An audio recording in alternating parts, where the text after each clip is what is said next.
Hello and welcome to Health Loom. As always, we are jumping straight into today's listener question. Someone wrote in and said they take Zyrtec on their worst allergy days each spring, but they only take it when things get really bad because they're worried about long-term side effects.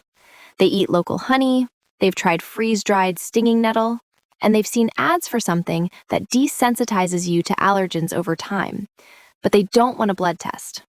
They're asking what their options are. This is a great question because it covers a lot of ground. And I'll add some context up front. Seasonal allergies are not just a stable nuisance. They are getting worse. A 2021 study in the Proceedings of the National Academy of Sciences analyzed pollen data from 60 monitoring stations across North America between 1990 and 2018, and found that pollen seasons now start about 20 days earlier, last about 8 days longer, and contain roughly 21% more total pollen than they did 3 decades ago.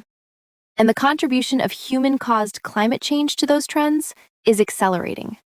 The number of people affected is rising too. In 1970, an estimated 1 in 10 Americans had hay fever, based on survey data from that era. By 2021, CDC survey data put diagnosed seasonal allergy prevalence at about 1 in 4 adults. So this is a growing problem, not a stable one. And I'm going to say up front, the evidence landscape here is messier and more interesting than I expected. Some things people dismiss have real biology behind them. Some things people trust without question have risks they're not aware of. So let's go through all of it. Before we get into what the research says, it's worth knowing what people are reaching for. A 2024 survey by market research firm Numerator, based on purchase data from 64% of U.S. households, found that the top brands people use or consider for allergy symptoms are Benadryl, Claritin, Zyrtec, store brands, Allegra, and Flonase, roughly in that order. Zyrtec, Claritin, and Walmart's Equate brand capture the highest share of spending. The peak buying months are April, March, and May, which tracks with tree and grass pollen seasons. And over 70% of allergy sufferers use over-the-counter medications rather than seeing a doctor.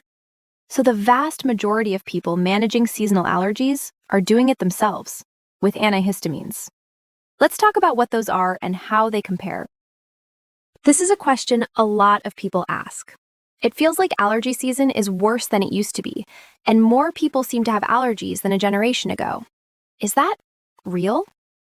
The short answer is yes on both counts, and the reasons are interesting and not fully settled.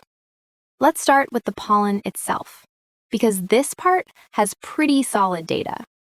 In 2021, researchers at the University of Utah published a study in the Proceedings of the National Academy of Sciences that analyzed long-term pollen records from 60 monitoring stations across North America, covering 1990 to 2018.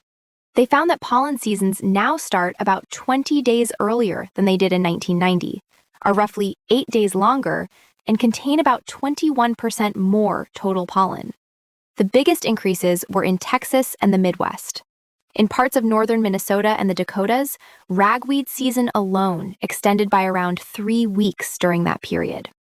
They then ran statistical models to ask how much of this was driven by human-caused climate change specifically. The answer? Climate change accounted for roughly half of the increase in season length, and about 8% of the increase in pollen amount, with the contribution accelerating in the second half of the study period, from 2003 to 2018. The mechanism is straightforward. Warmer temperatures mean plants come out of winter dormancy earlier and stay active later. The freeze-free season in 164 out of 197 U.S. cities analyzed has lengthened by an average of 19 days since 1970. More frost-free days means more days for pollen production. On top of that, higher atmospheric CO2, which has been rising steadily, appears to directly stimulate pollen production in some species.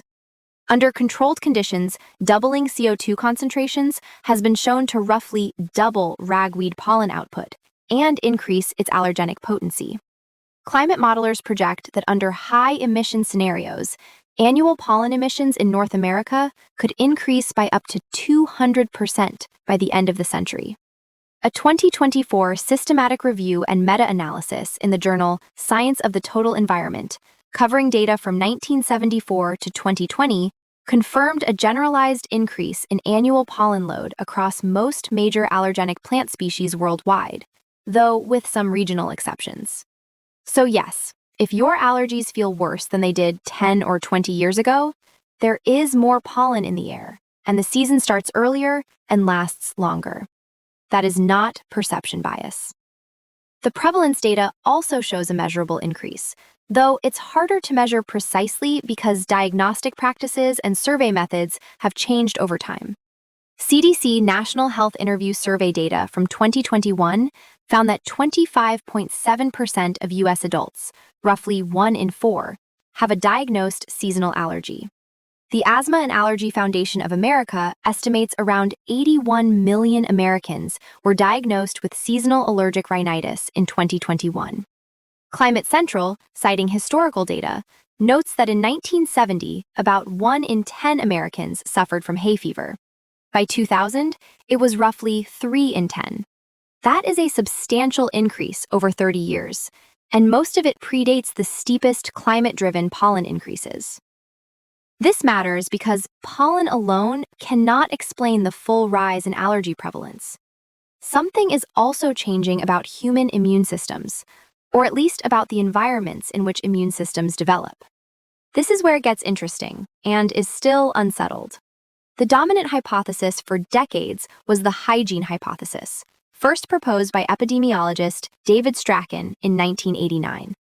He noticed that children with more older siblings, and therefore more early life infections, had lower rates of hay fever.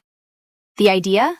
Modern sanitation and cleaner living conditions mean immune systems in wealthy countries are no longer being calibrated by regular microbial exposure, and they overreact to harmless things like pollen as a result. The hygiene hypothesis has been refined and partly replaced by what researchers now call the biodiversity hypothesis, or the old friends hypothesis. The argument is more specific. It's not just infections that matter, but the diversity and richness of the microbial environment, particularly in early childhood. The gut microbiome, skin microbiome, and early exposure to environmental microbes appear to be important for calibrating immune tolerance.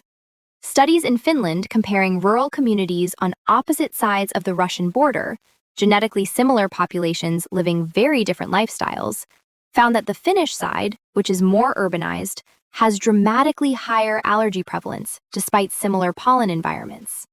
Adolescents with lower environmental biodiversity around their homes had lower microbial diversity on their skin and higher rates of allergic sensitization. Urbanization is consistently associated with higher allergy prevalence across populations. Children raised on farms, particularly in environments with high microbial diversity, have roughly a 6-fold lower prevalence of hay fever compared to urban children. Studies of immigrants show they tend to acquire the higher allergy rates of their destination country within a generation or two, pointing to environmental rather than purely genetic explanations. There are also newer hypotheses layered on top. The epithelial barrier hypothesis, proposed by immunologist Chesme Actis, suggests that modern pollutants, detergents, and environmental chemicals damage the epithelial lining of the airways, skin, and gut, making it easier for allergens to reach the immune system and trigger sensitization. Air pollution is also separately associated with increased allergic sensitization, independent of microbial diversity. It's worth being honest that none of these hypotheses has been fully proven as a mechanism in humans, and they are not mutually exclusive. The likely picture is that multiple forces are converging: more pollen in the air due to a warming climate, immune systems that develop with less microbial calibration in urbanized environments, possible direct effects of pollution and chemical exposures on barrier function, and changes in diet and lifestyle that affect the gut microbiome. No single factor explains it all. What this does mean practically is that the trend is probably going to continue. Allergy seasons are projected to keep getting longer and more intense as temperatures rise, and the proportion of people who are sensitized to pollen appears to be increasing alongside that. That is not a reason to panic, but it is a reason to take allergy management seriously rather than just white-knuckling through bad weeks. Before we get into treatments, one more thing worth addressing. A lot of people listening to this did not have allergies as a kid. They developed them in their 20s, 30s, or later. That is common. Most allergies begin in childhood, but a substantial minority show up in adulthood. And adult-onset seasonal allergies are one of the most frequent types. The mechanism has two phases. First is sensitization. Your immune system encounters pollen, or any allergen, and mistakenly classifies it as a threat. It produces IgE antibodies specific to that allergen and attaches them to mast cells in your nasal tissue, airways, and eyes. This phase produces no symptoms. You don't know it's happening. The second phase is the allergic response. The next time you encounter that pollen, the IgE antibodies on your mast cells recognize it, the mast cells degranulate, and they release histamine and other inflammatory molecules. That's when you sneeze, itch, and drip. The reason this can happen at 35 when it didn't happen at 15 comes down to a few things. One is cumulative exposure. Sensitization is not always instant. It can take repeated exposures over years before your immune system tips into producing enough IgE to cross the symptom threshold. Another is relocation. Moving to a new region exposes you to pollen species you've never encountered. If you grew up in the desert Southwest and moved to the mid-Atlantic, you may be meeting oak and birch pollen for the first time, and your immune system may eventually decide to react. Hormonal shifts may also play a role. Pregnancy, menopause, and other periods of hormonal change have been associated with new onset allergic symptoms, possibly through effects on immune regulation. And the rising pollen loads we just discussed mean that even people who were below the sensitization threshold for decades may now be getting enough cumulative exposure to cross it. A longer, more intense pollen season means more chances for your immune system to encounter an allergen and decide to overreact. There is also immunosenescence, the gradual remodeling of the immune system with age. As you get older, the balance between different immune pathways shifts, and in some people, this appears to favor Th2-mediated responses, which are the allergic arm of the immune system. A 2017 review on allergy and aging noted that aging-related immune changes, combined with lifelong accumulated microbial and allergen exposures, create conditions where new allergies can emerge, even in older adults. So if you're someone who never had allergies as a kid, and now you're miserable every April, you are not imagining it, and you are not alone. The question is what to do about it, which is what the rest of this episode covers. All of the main allergy pills work the same basic way.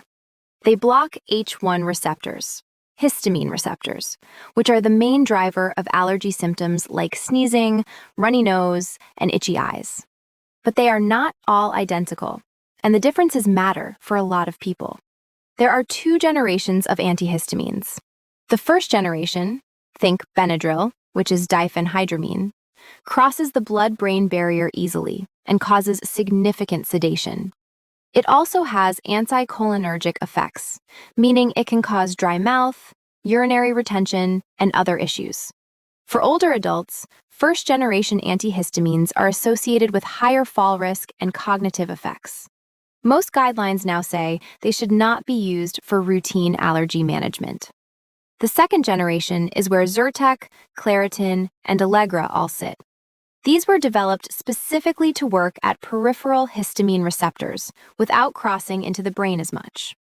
But even within this group, they differ more than most people realize. Cetirizine is widely seen as highly effective. Several studies suggest it is slightly more potent than loratadine at the same dose.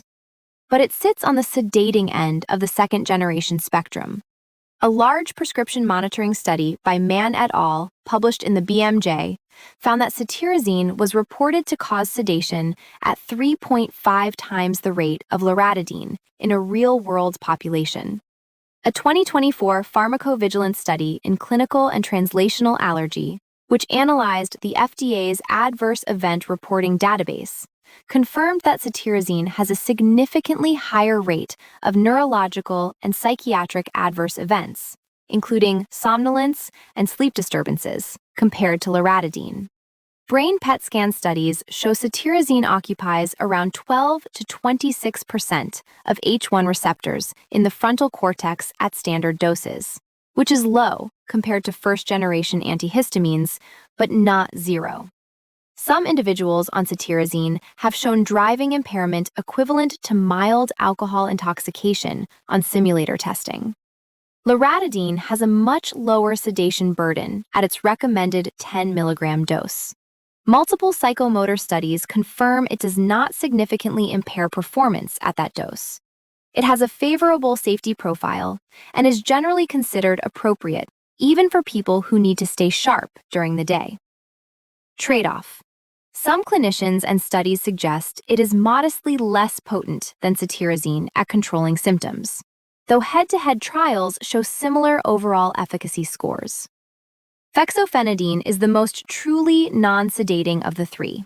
It barely crosses the blood-brain barrier at all. PET scan studies show it occupies less than 1% of brain H1 receptors. In head-to-head trials published in the Journal of Allergy and Clinical Immunology, both 120 milligrams and 180 milligram doses of fexofenadine were as effective as cetirizine 10 milligrams for controlling seasonal allergy symptoms, while causing drowsiness and fatigue at rates similar to placebo, roughly 4% versus 9% for cetirizine. Driving simulator studies confirm no impairment even at high doses. The downside? Its shorter duration of action means some people need it twice a day for full coverage. All three second-generation antihistamines are effective and safe for most adults. If drowsiness is a problem on Zyrtec, and it's worth knowing that's a documented phenomenon, not just in your head, switching to fexofenadine or loratadine is a legitimate option that doesn't sacrifice much, if any, efficacy. Generic versions of all three cost essentially the same. Now, about taking Zyrtec only on bad days. The listener is doing this because they're worried about long-term effects. Let's talk about what the evidence says. The concern about long-term side effects is understandable, but the long-term safety data on cetirizine is strong. The landmark ETAC trial, an 18-month double-blind randomized controlled trial of 817 children with atopic dermatitis aged 1 to 2 years, found no meaningful differences in neurological, cardiovascular, behavioral, or developmental outcomes compared to placebo. Follow-up cognitive testing on roughly 300 of those children confirmed no impact on cognition or psychomotor development. The funder was UCB Pharma, the drug's manufacturer, which is worth noting, though trials of this scale routinely involve industry funding, and these results have been widely cited without controversy. A 2024 Taiwanese study of over 677,000 people found a small statistical association between long-term cetirizine use and dementia risk. This was a retrospective database study, not a controlled trial, and it cannot establish causation. Expert commentary in the Journal of Allergy and Clinical Immunology in Practice called this finding implausible, pointing out that cetirizine has minimal anticholinergic activity and poor brain penetration, the mechanisms by which some older antihistamines are linked to cognitive risk. Confounding by indication, meaning sicker patients are more likely to be on long-term medications, likely explains the association. Now, the on-demand strategy. A small double-blind trial by Soprandi et al. With only 20 patients, comparing daily versus as-needed cetirizine, found that daily use was more effective, and, importantly, it also reduced underlying nasal inflammation on objective measures, while on-demand use only masked symptoms. ARIA guidelines, the International Consensus on Allergic Rhinitis Management, classify the condition as either intermittent or persistent, and recommend as-needed antihistamines only for mild intermittent symptoms. For anyone with moderate to severe or frequent symptoms, daily use is recommended. There is, however, one legitimate concern about cetirizine specifically that is relatively new.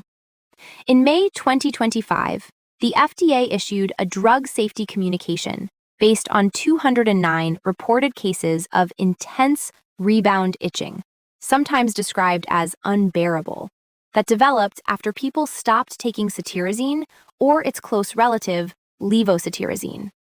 The median duration of prior use before this happened was about 33 months. Restarting the medication resolved it in 90% of cases. To put the scale in context, there were over 60 million packages of cetirizine sold OTC in 2022 alone. 209 cases is a very small number. But it's real. It appears to be specific to the piperazine antihistamines, cetirizine and levocetirizine, and it hasn't been reported with fexofenadine or loratadine. The FDA warns that this itching can occur after stopping long-term use, and notes that restarting and then gradually tapering resolved symptoms in some patients. If you've been taking cetirizine daily for months or longer and want to stop, talking to your doctor about a taper is reasonable. The listener taking it only on bad days is probably at lower risk of this particular issue than someone taking it daily all year. Local honey is among the most popular allergy remedies, and the theory sounds plausible. Consuming local honey means consuming pollen from nearby plants, which might gently desensitize your immune system to those allergens over time. The clinical evidence, however, does not support this. The most rigorous trial, Rajan et al. 2002, published in the Annals of Allergy, Asthma, and Immunology, was a double-blind, placebo-controlled trial with 36 patients and 3 arms: local unfiltered honey, commercially processed honey, and corn syrup-flavored placebo. They ate 1 tablespoon daily for 30 weeks during allergy season. Result? No statistically significant difference between any of the 3 groups on any symptom measure.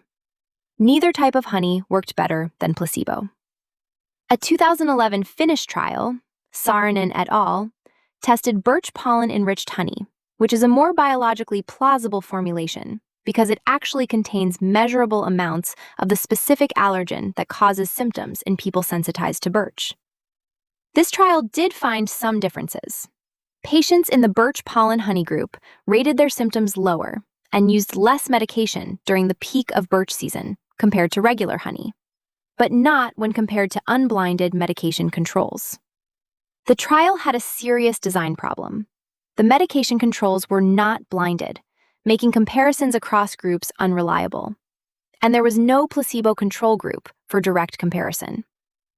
There's also a 2013 Malaysian trial, Ashari et al., that tested tualang honey as an add-on to loratadine in 40 patients. It found that the honey plus antihistamine group experienced slightly better nasal symptom scores than antihistamine alone. But the sample was very small. It used an unvalidated symptom scale, and tualang honey is a specific Malaysian product, not readily available elsewhere. The major biological problem with the local honey hypothesis is this. Most seasonal allergies are caused by wind-pollinated plants, not insect-pollinated ones. Wind-pollinated plants like ragweed, grasses, and birch produce light, airborne pollen in large quantities. Insect-pollinated plants, the ones bees visit, produce heavier, stickier pollen that doesn't become airborne. So local honey contains very little of the pollen species responsible for your symptoms. And even if it did, the dose would be too low and too irregular to establish immunological tolerance in the way that clinically supervised immunotherapy does.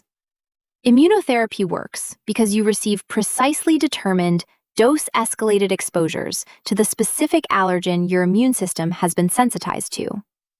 Honey offers none of that precision.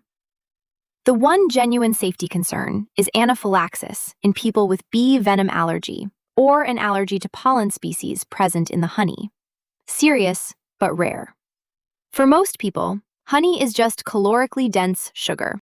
Stinging nettle, Urtica dioica, has been used as an allergy remedy for a long time, and the freeze-dried leaf form is the one that's been studied in humans.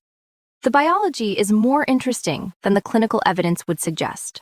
A 2009 in vitro study by Roshek et al. Identified that nettle extract targets at least 5 distinct biological pathways involved in the allergic response. It blocks H1 receptors, inhibits mast cell tryptase, inhibits COX-1 and COX-2 enzymes, and inhibits hematopoietic prostaglandin D2 synthase. These are all recognized therapeutic targets.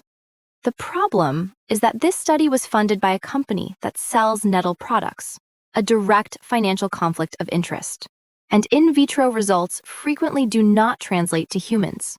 And a follow-up pharmacokinetic study found the active compounds have very low oral bioavailability, meaning even if they work in a dish, it's unclear whether you absorb enough of them from a capsule to see the same effect in a living person. The clinical evidence base is essentially 2 studies. The older one, Mittman 1990, published in Planta Medica, enrolled 98 people and had 69 complete the trial, with a 30% dropout rate. It was double-blind and randomized. On a global assessment, 58% of the nettle group rated it effective, compared to 37% of placebo, a difference that reached statistical significance. But when you look at the daily diary symptom data, rather than just the global question, the differences were much smaller and less clear. There were no objective measures, including nasal flow tests, no inflammatory markers, which limits what we can conclude from the result. The second trial, Bakshay et al. 2017, used a root extract rather than freeze-dried leaf, added it on top of existing antihistamine therapy, and found no statistically significant difference from placebo on the primary symptom questionnaire. It had a 46% dropout rate, which is high enough to undermine confidence in any direction the results point. 2 small, imperfect trials, one directionally positive and one negative, both too small to definitively answer the question. The evidence isn't strong enough to recommend stinging nettle, but it also isn't strong enough to say with confidence that it doesn't work. What it is cheap. On safety, nettle leaf is generally well tolerated in short-term use. The Mittman trial reported no serious adverse events over 1 week, and the liver tox database has not implicated nettle in liver injury. But the evidence base for long-term safety is thin. Nettle affects androgen and estrogen metabolism, which is why it's contraindicated in pregnancy and lactation. There is a case report of galactorrhea in a woman taking 500 milligrams of nettle daily for allergies. And because nettle can lower blood pressure and blood sugar, people on medications for either should check with their doctor. This is not the same risk profile as honey, which has essentially no pharmacological concerns beyond caloric content. If someone is using nettle and finding benefit, those caveats are worth knowing, but for most people, they are manageable. This is something I want to spend a minute on, because it came up repeatedly in the research. Allergic rhinitis has one of the largest placebo responses documented in medicine. In antihistamine trials, placebo groups typically show about a 15% improvement in symptom scores.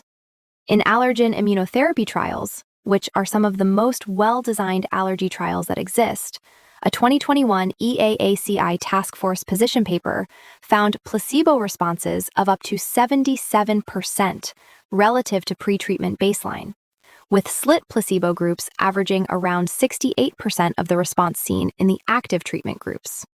And this isn't just in people's heads in a dismissive sense. Multiple studies have shown that the placebo response in allergy involves measurable changes in immune markers. A 2013 trial by Vitz et al.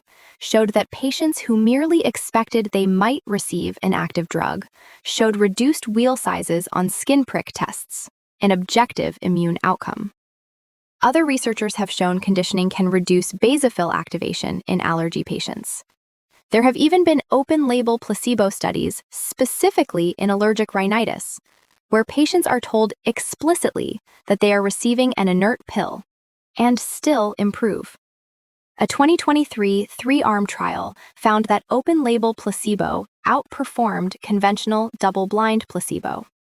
A 2024 meta-analysis confirmed open-label placebos significantly reduced symptom frequency in allergic rhinitis patients. What this means practically? If someone takes local honey or stinging nettle and feels better, that feeling might not be entirely biological in the traditional sense, but it is still an outcome with value. When a treatment is low risk and someone perceives benefit, that benefit has value. The ethics literature on complementary medicine has a reasonable framework for this. When conventional treatments are only modestly better than placebo themselves, the placebo response from a low-risk alternative has value in its own right. If you only take one thing from this episode, it's this.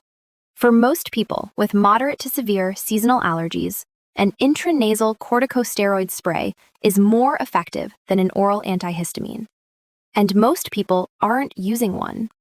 A 2024 systematic review and meta-analysis in the Journal of Allergy and Clinical Immunology in Practice, covering 35 randomized trials, found nasal steroid sprays significantly outperformed oral antihistamines on total nasal symptom scores, ocular symptoms, and quality of life. The trials varied in design and duration, but the direction of effect was consistent.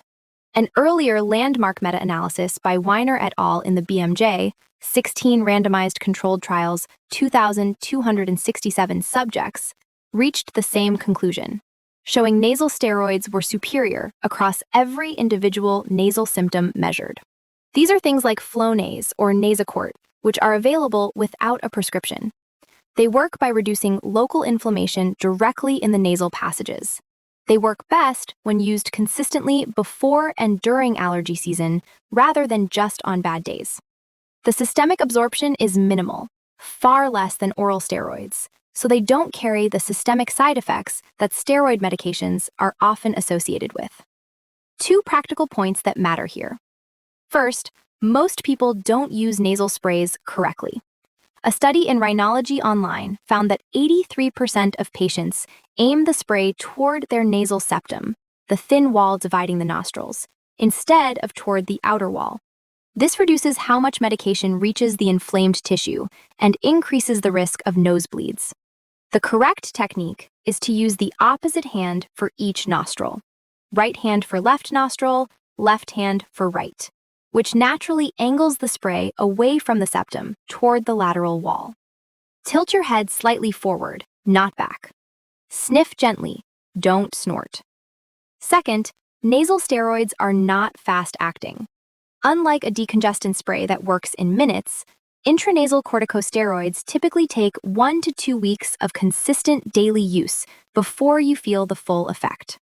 A lot of people try them for a few days, decide they don't work, and stop. If you can, start using them about 2 weeks before your allergy season typically begins. That gives the anti-inflammatory effect time to build up, so you're protected when the pollen arrives. ARIA guidelines, the International Consensus on Managing Allergic Rhinitis, list intranasal corticosteroids as first-line treatment for moderate to severe disease. The combination product that mixes an intranasal antihistamine with fluticasone, sold as Dymista, has shown in 3 large trials that it outperforms either component alone. That one requires a prescription. Sublingual immunotherapy is the answer to the listener's question about desensitization. It is a disease-modifying treatment, meaning it doesn't just mask symptoms. It retrains your immune system to stop overreacting to the allergen. It is also the one thing on this list that can change the underlying disease trajectory. Sublingual immunotherapy works by placing allergen extracts under your tongue, either as a dissolving tablet or liquid drops. The mucous membrane under your tongue is rich in dendritic cells that can take up the allergen and present it to the immune system in a tolerogenic way. Repeated exposure over time shifts the immune response away from the allergic Th2 pathway and away from IgE production. The evidence base is substantial. A 2010 Cochrane review analyzed 60 randomized controlled trials of SLIT across multiple allergens and found it significantly reduced both symptom scores and medication use compared to placebo. For grass pollen specifically, the most studied allergen, a landmark Dirham et al. Study in the Journal of Allergy and Clinical Immunology in 2010 followed 634 patients after 3 years of slit therapy and found sustained benefit, a 26% reduction in symptom scores 1 year after stopping treatment compared to placebo. That persistence of effect after stopping is the hallmark of immunotherapy as a disease-modifying treatment. The safety profile is favorable. A pooled analysis of 48 trials and over 15,000 patients by Nolte et al., published in 2024, found no anaphylaxis in the slit groups and a very low overall rate of systemic reactions. This compares favorably to subcutaneous immunotherapy, shots, which has a measurable rate of anaphylaxis. A 2021 surveillance study by Epstein et al. Estimated 1 fatality per approximately 10 million injections, which is rare, but not zero. Slit is administered at home and does not require office visits for each dose. The listener mentioned not wanting a blood test. Here's the more accurate statement of what's required. Immunotherapy requires identifying your specific allergens so that you can receive the correct extract. There are 2 ways to do this: skin prick testing, which involves a series of small pricks on your forearm or back to test reactions to different allergens, or specific IgE blood testing, sometimes called RAST testing historically, which measures allergen-specific antibodies in your blood. Some online telehealth allergy services that provide compounded slit drops offer blood testing as part of their workup, instead of requiring an in-person skin prick test. These services are legitimate and are regulated by state physician licensure and physician oversight requirements, though their extracts are compounded at compounding pharmacies, rather than being FDA-approved standardized tablets. The compounded drops haven't individually gone through the same large Phase 3 trial process as the FDA-approved tablets, though they use the same FDA-approved allergenic extracts used in traditional allergy shots. If you specifically want to avoid any blood test, the path is to see an allergist in person for a skin prick test. Treatment with slit takes 3 to 5 years for sustained disease-modifying benefit. Many patients notice improvement within the first pollen season after starting, though this varies by allergen and product. Saline nasal rinses, neti pots, squeeze bottles, are cheap, safe, and supported by evidence. A Cochrane review found they reduce symptom severity as an adjunct to medication, though they shouldn't be used as a standalone treatment for moderate symptoms. Worth trying alongside your allergy medication. Antihistamine eye drops deserve a mention, because itchy, watery eyes are one of the most common allergy complaints, and people often don't realize there are targeted treatments. Oral antihistamines help with eye symptoms to some degree, and nasal steroid sprays have been shown in trials to improve ocular symptoms too. But if your eyes are the main problem, or still bothering you despite an oral antihistamine, topical eye drops can make a big difference. The 2 best-studied OTC options are Ketotifen, sold as Zaditor or Aloe, and Olopatadine, sold as Pataday. Ketotifen is both an antihistamine and a mast cell stabilizer, meaning it blocks the allergic response at 2 levels. It works within minutes and lasts up to 12 hours. Olopatadine has a similar dual mechanism. Both are available without a prescription. Montelukast, sold as Singulair, is a prescription medication that blocks leukotrienes, inflammatory molecules involved in the allergic response. It is FDA approved for seasonal allergies. I'm mentioning it because some listeners may already be on it, and there is something important to know. In March 2020, the FDA added a black box warning, its strongest safety warning, for serious neuropsychiatric events, including agitation, depression, sleep disturbances, and suicidal thoughts. The FDA now recommends Montelukast only for patients who have not responded to or cannot tolerate other therapies. Given that antihistamines, nasal steroids, and immunotherapy are all available, most people with seasonal allergies have better options. If you are taking Montelukast and doing well on it, Talk to your doctor before making changes, but be aware of this warning. Environmental controls are free or cheap and reduce your total allergen load. During peak pollen season, keeping windows closed and running a HEPA air purifier in your bedroom can reduce indoor pollen exposure. Showering and changing clothes after time outdoors keeps you from tracking pollen onto your pillow. Drying laundry indoors avoids recoating your clothes. None of these replace medication for moderate to severe allergies, but they reduce the baseline load your immune system reacts to, which can make medications work better. Quercetin gets mentioned a lot in the supplement space. It does have mechanistic rationale. It stabilizes mast cells, inhibits histamine release, and suppresses inflammatory pathways. A 2025 meta-analysis in the Journal of Allergy and Clinical Immunology in Practice found improvements in nasal symptom scores, though the authors rated evidence certainty as low to very low. The biggest issue is bioavailability. Standard quercetin is poorly absorbed. Phytosome formulations absorb at higher concentrations, and the more positive trials used those. Conflict of interest. The phytosome manufacturer funded some positive studies. Butterbur comes up in searches, and some older sources recommended it. A 2002 BMJ trial with 125 participants found it comparable to cetirizine, but this was a single small trial, not replicated, and manufacturer-funded. Butterbur contains pyrrolizidine alkaloids that are hepatotoxic and potentially carcinogenic. Liver transplants have been reported. The UK's MHRA asked for voluntary withdrawal of unlicensed Butterbur products in 2012. The American Academy of Neurology retired its recommendation in 2015, citing safety concerns. Even products claiming to be processed to remove the toxic compounds have been found to still contain them. Not worth the risk when safe alternatives exist. So this is where we land, a practical framework based on the evidence. If you have mild, infrequent symptoms, a few bad days a year, an on-demand antihistamine is reasonable. If you're going to use an antihistamine and sedation is a concern, fexofenadine has the best non-sedation data. Take it with water, not juice. If your biggest symptom is nasal congestion, nasal drip, sneezing, an intranasal corticosteroid spray like Flonase or Nasacort will outperform an oral antihistamine for most people. Start it 2 weeks before your season and use the correct technique. Opposite hand for each nostril, tilt forward, sniff gently. If your biggest symptom is eyes, itchy, watery eyes, a topical antihistamine eye drop like Ketotifen is likely more effective than an oral antihistamine for that specific symptom.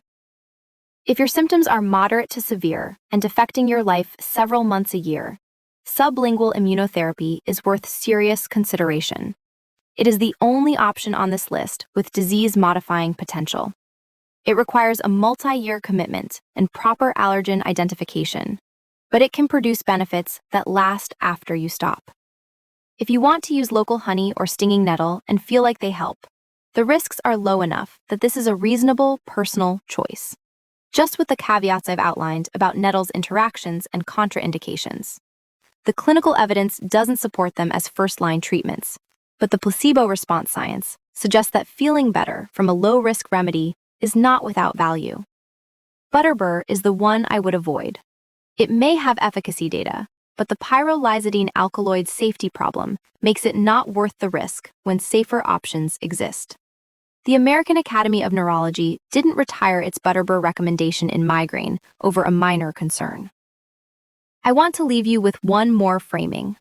The most effective strategy for managing seasonal allergies over a lifetime may not be any one drug or supplement. It may be early season preparation, using the most effective agents available OTC, combined with serious consideration of immunotherapy if you are suffering enough that you want a long-term solution. Thanks for the question. This one pushed me to go deeper on some things I thought I knew, and I found a few surprises along the way. That's it for today. Thanks for listening. If you have a health question you would like us to research, send an email to healthloomquestions@gmail.com.